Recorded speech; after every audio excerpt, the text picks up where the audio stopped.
Jonathan, and in today's lesson, we're asking the question, should you buy Disney stock today at today's current prices? That is going to be today's lesson. So as the recording of this video, Disney stock is around 104 US dollars. That's 104 US dollars. The question is, should you buy it today for potential growth, or should you wait?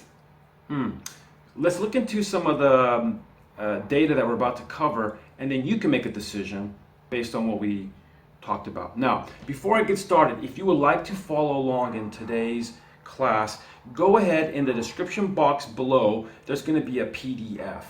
In that PDF, you can go ahead and read the same information that I'm reading, and then you can go ahead and make your own decision so you can follow along with me. So again, in the description box below, there'll be a PDF that you can follow along. Or if you can also email us and we can send you the PDF too. Okay, so let's go ahead and get started. So Walt Disney, we're going to break down their revenue, and this is for the year 2019. Again, for the year 2019. So the Walt Disney Company brought in a total of about 69 billion. So almost 70 billion US dollars. This is their total revenue. Now there's going to be four segments, four parts that we're going to cover. The first one is Parks Experience Products. This would be like your Disneyland, Disney Tokyo, Disney Anaheim, Disney Florida, Epcot. This brought in about $26 billion. Media Networks brought in about $24 billion. Studio brought in $11 billion. And Direct to Consumer brought in $9.3 billion. So that is the total revenue that Disney made. And as we can see, the Parks Experience Products, this is like Disneyland, the place, like the physical place where you can go and take your children for the family. This brought in most of the money at $26 billion. Now, here's the thing. Currently with the virus going on around the world, these parks are being closed. There's a few parks, I believe in China, there's a park, I think it's in Shanghai, they're opened. But overall, most of the Disneyland parks have been shut. This has taken a huge, huge hit. So they're not going to be generating that revenue. So without that revenue, this is going to go to the balance sheet. So remember that. For 2020, there's not going to be a lot of revenue coming from the parks. And as we talked about earlier, last year, $26 billion, that's where most of the money comes from Disney. It's not going to be there this year. So keep this in mind. Okay, next we're going to now include let's go into the studio. So for the studio part, last year Disney had a couple of movies. We had The Avengers, we had Lion King, the remake of Lion King. So with that, plus I think it was the last installment of Toy Story. So that's Avengers, Lion King, and Toy Story. That's going to bring in a lot of money. So we'll be able to see that for the balance for their quarterly report. So also we can't forget Frozen Part 2. That was a big mega hit. And we got to also include Star Wars. So we have Star Wars, Frozen Part 2, Lion King, The Avengers. So on the plus side, all of those movies will be included this year in the report. So for this year, it will show up. So that's a good thing. But here's a problem. We're going to have a 20% year over year drop in revenues. That's a 20% drop. So with a 20% drop in parks revenue, you're not going to see a lot of growth. In fact, the revenues for this year are going to get hit pretty bad. Now, there's a little bit of good news. The good news is that we have Disney Plus.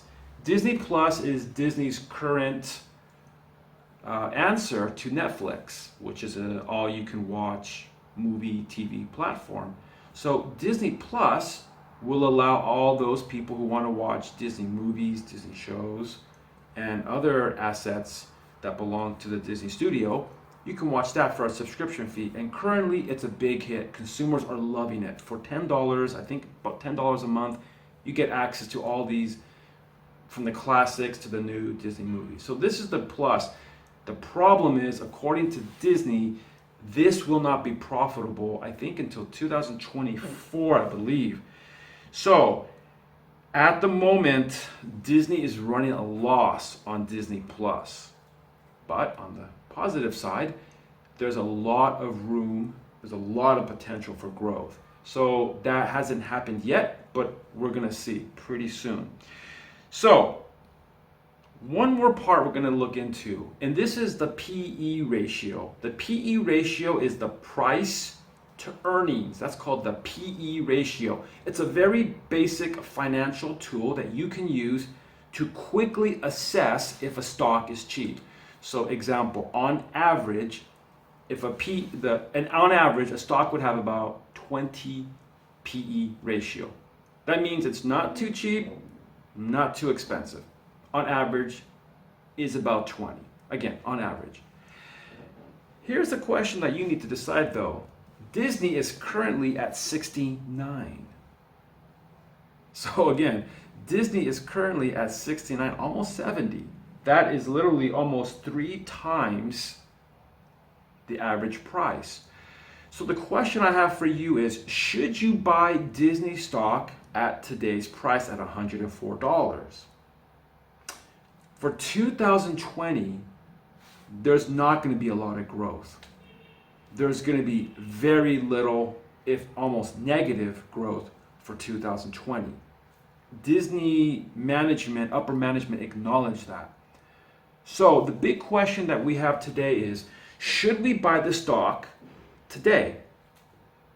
Should you buy the stock right now in hopes that the future looks really good? And admittedly so, when we look at all the movies coming out, we look at all of the right things that Disney are doing, it looks like there could be a lot of room for growth. However, this year, there will not be a lot of growth, maybe even loss. So that's the big question that you would have to decide. Should you buy it now, or should you wait a little bit? So, to go ahead and end this class, I'm going to cover the last points. On the pro, we'll do the pro and con. So, the favors, the good things about buying Disney stock now.